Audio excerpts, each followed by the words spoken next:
کہ ٹھیک ہے پاکستان 16 دسمبر 1971 کو باقاعدہ طور پر ٹوٹ گیا after the surrender of Pakistan army, لیکن پاکستان توڑنے اور بنگالیوں سے جان چھڑانے کا منصوبہ جو ہے یہ ایوب خان نے 1962 میں بنایا تھا۔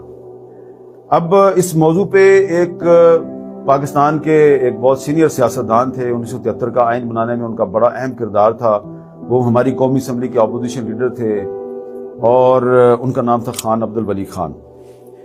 یہ ان کے ایک ساتھی تھے محمد فاروق قریشی صاحب، ان کی کتاب ہے ولی خان اور قرارداد پاکستان۔ اس کتاب کو باچا خان مرکز پشاور نے دوبارہ بھی چھاپا ہے، میرے پاس اس کتاب کا اولڈ ورژن موجود ہے جو لاہور میں شائع ہوا تھا، اور اس کتاب میں ہفت روزہ چٹان ایک لاہور سے ایک میگزین نکلتا تھا، آغا شورش کاشمیری صاحب نے اس کو شروع کیا تھا، تو اس میں 1971 میں